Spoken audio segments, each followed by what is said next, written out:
ಸರಿ ಶಾಸ್ತ್ರಿಗಳೇ, ಈ ದಿನದ ವಿಶೇಷತೆ ಬಗ್ಗೆ ತಿಳಿಸ್ಕೊಟ್ರಿ. ಈಗ ಸಂದೇಶಗಳನ್ನು ನೋಡೋಣ. ಮೊದಲಿಗೆ ಪ್ರಕೃತಿ ಗೌಡ ಅವರು ತಿಪ್ಟೂರಿಂದ ಸಂದೇಶವನ್ನು ಕಳಿಸಿದ್ದಾರೆ. ಅವರ ಹುಟ್ಟಿದ ದಿನಾಂಕ 14/1/2004, ಸಮಯ 2:30 ಮಧ್ಯಾಹ್ನ. ಅವರ ಪ್ರಶ್ನೆ, ಇಂಜಿನಿಯರಿಂಗ್ ಆಗಿದೆ, ಕೆಲಸದ ಬಗ್ಗೆ ತಿಳಿಸಿ ಅಂತ ಕೇಳಿದ್ದಾರೆ ಶಾಸ್ತ್ರಿಗಳ. ಪ್ರಕೃತಿಯವರ ಪ್ರಶ್ನೆ, ಸ್ಟಡೀಸ್ ಮುಗಿದಿದೆ, ಕೆಲಸ ಏನು, ಯಾವಾಗ ಸಿಗುತ್ತೆ ಅನ್ನೋದು ಪ್ರಶ್ನೆ. ನೋಡೋಣ, ಜಾತಕವನ್ನು ಪರಿಶೀಲಿಸೋಣ. ವೃತ್ತಿಯ ಅಧಿಪತಿ ಹೇಗಿದ್ದಾನೆ, ವೃತ್ತಿ ಸ್ಥಳದಲ್ಲಿ ಯಾವ ಗ್ರಹಗಳಿದ್ದಾವೆ ನೋಡೋಣ. ನೋಡಿ, ನಿಮ್ಮದು ವೃಷಭ ಲಗ್ನ. ಲಗ್ನದಿಂದ ಕರ್ಮಸ್ಥಾನ, ವೃತ್ತಿ ಸ್ಥಾನ ಇದೆಯಲ್ಲ, ಅಲ್ಲಿ ಶುಕ್ರನಿದ್ದಾನೆ, ಉಚ್ಚಾಭಿಲಾಷಿಯಾಗಿದ್ದಾನೆ, ತುಂಬ ಒಳ್ಳೆಯದು ಇದು. ಮತ್ತು ಆ ಅಧಿಪತಿ ಶನೈಶ್ಚರ ಧನಸ್ಥಾನದಲ್ಲಿರ್ತಕ್ಕಂಥದ್ದು, ಅದು ಕೂಡ ಒಳ್ಳೆಯದೆ. ಈಗ ಪ್ರಸ್ತುತ ಕಾಲವನ್ನು ನೋಡಿದ್ರೆ ರಾಹು ದಶೆಯಲ್ಲಿ ತಮಗೆ ಬುಧನ ಭುಕ್ತಿ ನಡೀತಾ ಇದೆ. ನೋಡಿ, ಯಾರು ಧನಾಧಿಪತಿಯೋ, ಯಾರು ಪಂಚಮಾಧಿಪತಿಯೋ ಅವನ ಕಾಲ ನಡೀತಾ ಇದೆ, ಅವನು ಅಷ್ಟಮ ಸೇರಿದ್ದಾನೆ. ನಾನು ಈಗಷ್ಟೇ ಹೇಳಿದೆ, ವಿಷ್ಣು ಸಹಸ್ರನಾಮ ಪಾರಾಯಣ ಮಾಡಿದ್ರೆ ತುಂಬ ಅನುಕೂಲ ಆಗುತ್ತೆ ಅಂತ. ನೋಡಿ, ನೀವು ವೃತ್ತಿಯಲ್ಲಿ ಒಂದು ಬಲವನ್ನು, ಅನುಕೂಲ ಇದೆ ಇಲ್ಲ ಅಂತಲ್ಲ, ಆದರೆ ಆದರೂ ಫಲ ಶೀಘ್ರದಲ್ಲಿ ಬರಬೇಕಪ್ಪ ನನಗೆ ಅಂದರೆ ವಿಷ್ಣು ಸಹಸ್ರನಾಮ ಹೇಳ್ಕೋಬೇಕು. ಪ್ರತಿ ದಿವಸ ಹೇಳ್ಕೊಳ್ಳಿ, ಅನುಕೂಲ ಆಗೇ ಆಗುತ್ತೆ. ನನಗನ್ಸುತ್ತೆ ಬಹುಶಃ ಒಂದು 2-3 ತಿಂಗಳಲ್ಲಿ ನಿಮಗೆ ವಿಷ್ಣು ಸಹಸ್ರನಾಮದ ಬಲದಿಂದ, ಕೃಪೆಯಿಂದ ಅನುಕೂಲ ಆಗುತ್ತೆ. ಒಳ್ಳೆಯದಾಗಲಿ. ಸರಿ ಶಾಸ್ತ್ರಿಗಳೇ, ಇನ್ನು ಸಿದ್ಧಾರ್ಥ ದಂಪತಿ ಶಿವಮೊಗ್ಗದಿಂದ ಸಂದೇಶವನ್ನು ಕಳಿಸಿದ್ದಾರೆ. ಸಿದ್ಧಾರ್ಥ ಅವರ ಹುಟ್ಟಿದ ದಿನಾಂಕ 8/12/1986, ಸಮಯ 4:15 ಬೆಳಗ್ಗೆ. ಇನ್ನು ಅವರ ಪತ್ನಿ ನಿಧಿ ಅವರ ಹುಟ್ಟಿದ ದಿನಾಂಕ 1/2/1993, ಸಮಯ 5:55 ಬೆಳಗ್ಗೆ. ಅವರ ಪ್ರಶ್ನೆ, ವೈವಾಹಿಕ ಜೀವನ ಮತ್ತು ಸಂತಾನದ ಬಗ್ಗೆ ತಿಳಿಸಿ ಅಂತ ಕೇಳಿದ್ದಾರೆ ಶಾಸ್ತ್ರಿಗಳೇ. ಸಿದ್ಧಾರ್ಥ ದಂಪತಿ ಕಳಿಸಿದ್ದಾರೆ ಪ್ರಶ್ನೆಯನ್ನು ಅಲ್ವಾ. ಜಾತಕವನ್ನು ನೋಡೋಣ. ನೋಡಿ, ಸಿದ್ಧಾರ್ಥ ಅವರ ಜಾತಕವನ್ನು ಪರಿಶೀಲಿಸಿದರೆ ಇದು ತುಲಾ ಲಗ್ನ. ಲಗ್ನದಿಂದ ಪಂಚಮಾಧಿಪತಿ ಶನೈಶ್ಚರ ಶತ್ರು ಕ್ಷೇತ್ರದಲ್ಲಿದ್ದಾನೆ. ಮೂಲ ಪಂಚಮ ಸ್ಥಾನ ಬಹಳ ಮುಖ್ಯ ಸ್ಥಾನ, ಅದನ್ನು ಆ ಅಧಿಪತಿ ನಿಮಗೆ ಶತ್ರು ಕ್ಷೇತ್ರದಲ್ಲಿ ಇರೋದು ಒಂದು. ಎರಡನೇದು, ಆ ಸ್ಥಾನ ಹೇಗಿದೆಯಪ್ಪ, ಪಂಚಮ ಸ್ಥಾನ ಹೇಗಿದೆ ಅಂದರೆ ಅಲ್ಲಿ ಕುಜನಿದ್ದಾನೆ, ಚಂದ್ರನಿದ್ದಾನೆ, ಗುರುವಿದ್ದಾನೆ. ಗುರುಚಂದ್ರರಿಗೆ, ಚಂದ್ರನಿಗೆ ಅಲ್ಲಿ ವಸ್ತುತಃ ಬಲಹೀನತೆ, ಗುರುವಿಗೊಬ್ಬ ಪರವಾಗಿಲ್ಲ. ಅದು ಪಂಚಮಸ್ಥಾನ ಗುರುವಿಗೆ ಅಷ್ಟು ಮಹತ್ವವನ್ನು ಶಾಸ್ತ್ರಗಳು ಸೂಚಿಸಿಲ್ಲ. ಒಂದು ಕುಜನೂ ಇರ್ತಕ್ಕಂಥದ್ದು. ಕುಜನ ಮನೆಯಲ್ಲಿ ಶನಿ, ಶನಿ ಮನೆಯಲ್ಲಿ ಕುಜ, ಇದು ಪರಿವರ್ತನೆ ಇದೆಯಲ್ಲ, ಇದು ಶತ್ರು ಪರಿವರ್ತನೆ. ಸ್ವಲ್ಪ ರಾಡಿ ಮಾಡುತ್ತೆ, ಇದು ಸ್ವಲ್ಪ ಈ ಸಂತಾನಕ್ಕೆ ಸ್ವಲ್ಪ ಪ್ರತಿಬಂಧಕವಾಗುತ್ತೆ.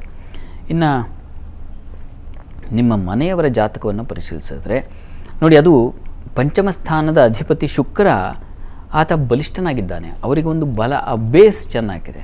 ಆಮೇಲೆ ಪಂಚಮದಲ್ಲಿ ಕೇತುಯುಕ್ತನಾಗಿದ್ದಾನೆ ಚಂದ್ರ, ಅದು ಸ್ವಲ್ಪ ಮಟ್ಟಿಗೆ ತೊಡಕು.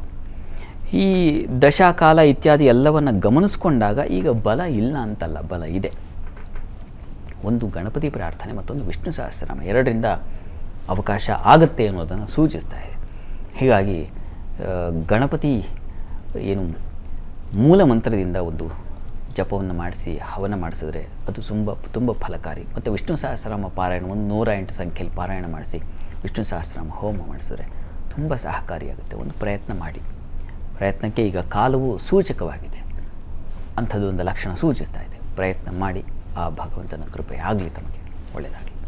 ಸರಿ ಶಾಸ್ತ್ರಿಗಳೇ, ಇನ್ನು ಶ್ರೀಕಾಂತ್ ಅವರು ಬೆಂಗಳೂರಿಂದ ಸಂದೇಶವನ್ನು ಕಳಿಸಿದ್ದಾರೆ. ಅವರ ಹುಟ್ಟಿದ ದಿನಾಂಕ 5/5/1996, ಸಮಯ 10:38 ರಾತ್ರಿ. ಅವರ ಪ್ರಶ್ನೆ, ಕೆಲಸದಲ್ಲಿ ಯಾವಾಗ ಅಭಿವೃದ್ಧಿ ಆಗುತ್ತೆ ತಿಳಿಸಿ ಅಂತ ಕೇಳಿದ್ದಾರೆ. ಜೊತೆಗೆ ಮದುವೆ ಬಗ್ಗೆ ಹೇಳಿ ಅಂತ ಕೇಳಿದ್ದಾರೆ ಶಾಸ್ತ್ರಿಗಳು. ಶ್ರೀಕಾಂತ್ ಅವರ ಪ್ರಶ್ನೆ ವೃತ್ತಿ ಮತ್ತು ವಿವಾಹಕ್ಕೆ ಎರಡೂ ಸಂಬಂಧಿಸಿರ್ತಕ್ಕಂಥ ಪ್ರಶ್ನೆ. ನೋಡೋಣ, ಜಾತಕವನ್ನು ಪರಿಶೀಲಿಸೋಣ. ಧನು ಲಗ್ನ. ಲಗ್ನದಿಂದ ನಿಮಗೆ ಬುದ್ಧಿಸ್ಥಾನ ತುಂಬ ಚೆನ್ನಾಗಿದೆ. ಕರ್ಮಾಧಿಪತಿಯಾಗಿರ್ತಕ್ಕಂಥ ಬುಧ 6ನೇ ಮನೆಯಲ್ಲಿದ್ದಾನೆ, ಷಷ್ಠದಲ್ಲಿದ್ದಾನೆ. ಆದರೆ ಭಾಗ್ಯಾಧಿಪತಿ ಅನುಕೂಲ ತುಂಬ ಒಳ್ಳೆಯದು, ಅದು ಅನುಕೂಲಕರವಾಗಿದೆ. ಈಗ ಶುಕ್ರ ದಶೆಯಲ್ಲಿ ನಡೀತಾ ಇರತಕ್ಕಂಥದ್ದು ತಮಗೆ ರಾಹುವಿನ ಭಕ್ತಿ. ನೋಡಿ, ಸೆಪ್ಟೆಂಬರ್ ವೇಳೆಗೆ, ಸೆಪ್ಟೆಂಬರ್ ತನಕ ನಿಮಗೆ ಸ್ವಲ್ಪ ಕಿರಿಕಿರಿ ಇದೆ. ಆಮೇಲೆ ಹಂಸಯೋಗ ಪ್ರಾರಂಭವಾಗುತ್ತೆ ನಿಮಗೆ. ಈ ವರ್ಷದ ಸೆಪ್ಟೆಂಬರ್ ನಂತರ ವಿವಾಹಕ್ಕಾಗಲಿ ವೃತ್ತಿಗಾಗಲಿ ಒಂದು ಒಳ್ಳೆಯ ಬಲ ಅಂತಕ್ಕಂಥದ್ದು ಬರುತ್ತೆ. ಹೀಗಾಗಿ ನೀವು ಅಲ್ಲಿವರೆಗೆ ಸ್ವಲ್ಪ ಶಾಂತವಾಗಿರಬೇಕು. ಅಲ್ಲಿವರೆಗೆ ನಾಗ ಪ್ರಾರ್ಥನೆ ಮಾಡ್ಕೋಬೇಕು. ಹತ್ತಿರದಲ್ಲಿ ಯಾವುದಾದ್ರು ನಾಗ ಸನ್ನಿಧಾನ ಇದ್ದರೆ ನಾಗಸ್ವಾಮಿ ಪ್ರತಿ ಮಂಗಳವಾರ ನಾಗನಿಗೆ ಒಂದು ವಿಶೇಷ ಪಂಚಾಮೃತ ಸೇವೆ ಮಾಡಿಸಿ, ತುಂಬ ಸಹಾಯವಾಗುತ್ತೆ. ಸೆಪ್ಟೆಂಬರ್ವರೆಗೆ ಮಾಡಿ. ಆ ನಾಗ ಸೇವೆಯಿಂದ ಉತ್ಕೃಷ್ಟವಾದ ಫಲ ಸಿಕ್ಬಿಡುತ್ತೆ. ಅಕ್ಟೋಬರ್ ನಂತರ ತುಂಬ ಚೆನ್ನಾಗಿದೆ. ಒಳ್ಳೆಯದಾಗಲಿ.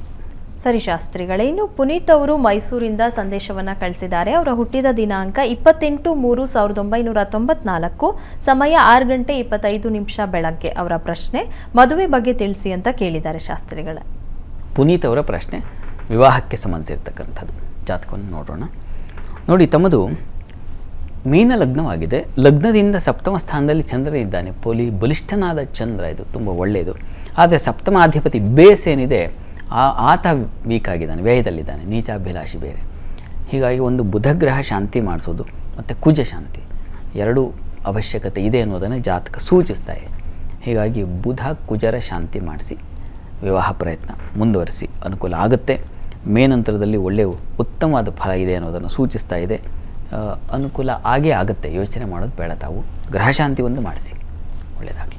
ಸರಿ ಶಾಸ್ತ್ರಿಗಳೇ, ಇನ್ನು ರವೀಂದ್ರ ಅವರು ಕೇರಳದಿಂದ ಸಂದೇಶ ಕಳಿಸಿದ್ದಾರೆ. ಅವರ ಹುಟ್ಟಿದ ದಿನಾಂಕ 7/9/1976, ಸಮಯ 2:50 ಮಧ್ಯರಾತ್ರಿ. ಅವರ ಪ್ರಶ್ನೆ ಸ್ವಂತ ಮನೆ ಯೋಗ ಇದೆಯಾ ತಿಳಿಸ್ಕೊಡಿ ಅಂತ ಕೇಳಿದ್ದಾರೆ ಶಾಸ್ತ್ರಿಗಳ. ರವೀಂದ್ರ ಅವರ ಪ್ರಶ್ನೆ ಸ್ವಂತ ಮನೆ ಸಾಧ್ಯತೆ ಇದೆಯಾ ಅಂತಲ್ವಾ. ಜಾತಕ ನೋಡೋಣ. ಜಾತಕ ಪರಿಶೀಲಿಸಿದಾಗ ಗೃಹಸ್ಥಾನ ಹೇಗಿದೆ ನೋಡೋಣ. ತಮ್ಮದು ಕರ್ಕಟಕ ಲಗ್ನ. ಲಗ್ನದಿಂದ ಚತುರ್ಥ ಸ್ಥಾನದಲ್ಲಿ ರಾಹುವಿದ್ದಾನೆ, ಚಂದ್ರ ಚತುರ್ಥದಲ್ಲಿ ಗುರುವಿದ್ದಾನೆ, ಚತುರ್ಥಾಧಿಪತಿ ಶುಕ್ರ ನೀಚನಾಗಿದ್ದಾನೆ. ಈಗ ಶನೈಶ್ಚರನ ದಶೆಯಲ್ಲಿ ತಮಗೆ ನಡೀತಾ ಇರತಕ್ಕಂಥದ್ದು ರವಿಯ ಭಕ್ತಿ ನಡೀತಾ ಇದೆ. ನೋಡಿ, 2029 ಬರಬೇಕು, ಆಗ ಅವಕಾಶ ಆಗುತ್ತೆ ಅನ್ನೋದನ್ನು ಸೂಚಿಸ್ತಾ ಇದೆ. ಈಗ ರವಿ ಇದ್ದಾನೆ ಧನಸ್ಥಾನದಲ್ಲಿ, ಈಗ ಅವಕಾಶ ಇಲ್ಲ ಅಂತ ಹೇಳಲ್ಲ, ಇದೆ. ಧನಾಧಿಪತಿ ಸಹಕಾರ ಇದ್ದರೆ ಸಾಲದು. ಯಾಕೆಂದರೆ ನಮಗೆ ಬೇಕಾಗಿರೋದು ಗೃಹ ನಿರ್ಮಾಣ. ಹೀಗಾಗಿ ನನ್ನ ಹತ್ರ ಸಾಕಷ್ಟು ಹಣ ಇದೆ ಅಂತ ಅಂದುಕೊಂಡಿದ್ದರೆ ಹಣದಿಂದ ಕೆಲಸ ಆಗಲ್ಲ. ಆದರೆ ಹಣದಿಂದ ಆಗಲ್ವಾ? ಆಗತ್ತೆ. ಆದರೆ ಒಂದೊಂದು ಕೆಲಸಗಳು ಒಂದೊಂದು ತೆರದಲ್ಲಿರ್ತದೆ. ಎಷ್ಟೋ ಶ್ರೀಮಂತರಿರ್ತಾರೆ, ಆದರೆ ಮನೆ ಕಟ್ಟೋಕ್ಕಾಗಲ್ಲ. ಎಷ್ಟೋ ಪರದಾಡ್ತಾರೆ, ಆಗಲ್ಲ. ಮನೆ ಪ್ರಾರಂಭ ಮಾಡ್ತಾರೆ ಅಷ್ಟೇ, ಅದು ಆಗೋಷ್ಟೊಂದು 2 ವರ್ಷ 3 ವರ್ಷ ಹೀಗೆ ತೊಗೊಂಡ್ಬಿಡುತ್ತೆ. ಇನ್ನು ಅದು ಯೋಗ ಬರಬೇಕು, ಟೈಮ್ ಬರಬೇಕು. ಹೀಗಾಗಿ ಆಗ ನಿಮಗೆ ಅವಕಾಶ ಇದೆ ಅನ್ನೋದನ್ನು ಸೂಚಿಸ್ತಾ ಇದೆ. ನಿಮಗೆ 29 ಸೆಪ್ಟೆಂಬರ್ ವೇಳೆಗೆ ಅವಕಾಶ ಆಗುತ್ತೆ, ಆತಂಕ ಮಾಡ್ಕೋಬೇಡಿ, ಒಳ್ಳೆಯದಾಗಲಿ. ಸರಿ ಶಾಸ್ತ್ರಿಗಳೇ, ವೀಕ್ಷಕರು ಕಳುಹಿಸಿದಂಥ ಸಂದೇಶಗಳಿಗೆ ಉತ್ತರಗಳನ್ನು ತಿಳಿಸ್ಕೊಟ್ರಿ.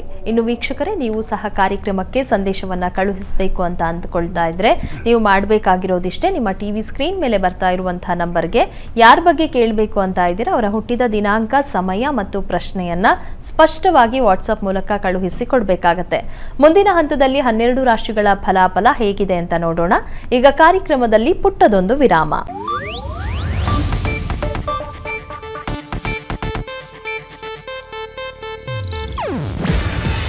ಇದು ಏಷ್ಯಾನೆಟ್ ನ್ಯೂಸ್ ನೆಟ್ವರ್ಕ್ ಪ್ರಸ್ತುತಿ.